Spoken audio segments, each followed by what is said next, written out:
வானத்தையும் பூமியையும் படைத்த சர்வ வல்லமையுள்ள தேவனை ஸ்தோத்தரிப்புமாக.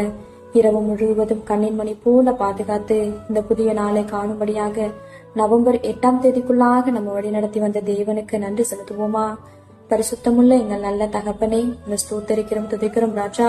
இந்த காலை நேரத்திலும் உம்மை நோக்கி பார்க்கக்கூடிய கிருபை கொடுத்ததற்காக நன்றி தகப்பனே.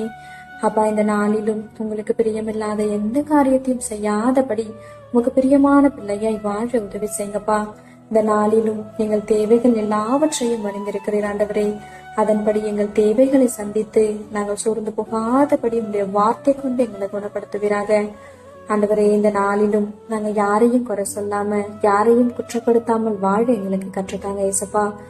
ஒருவரையும் குற்றவாளிகள் என்று தீர்க்காதிருங்கள், அப்பொழுது நீங்களும் குற்றவாளிகள் என்று தீர்க்கப்படாதிருப்பீர்கள்னு சொல்லியிருக்கீங்களா ஆண்டவரே. அப்பா, உங்க வார்த்தைக்கு கீழ்ப்படிந்து வாழ உதவி செய்யுங்கப்பா. உண்மை போல எல்லாரையும் நேசிக்கவும் எல்லாரிடத்திலும் தாழ்மையாய் நடந்து கொள்ளவும் மேற்கற்றதாரும். இந்த காலை நேரத்தில் சுபிக்கிற ஒவ்வொருவரையும் ஆசிர்வதிங்கப்பா. அவர்கள் குடும்பங்களையும் சட்டைகளால மூடி மறைத்து பாதுகாத்துக் கொள்ளும். துதி கன மகிமை எல்லாம் ஒருவருக்கே செலுத்துகிறோம். இயேசு கிறிஸ்துவின் இனிய நாமத்தில் சுபிக்கிறோம் எங்கள் ஜீவனுள்ள நல்ல பிதாவே, ஆமென்.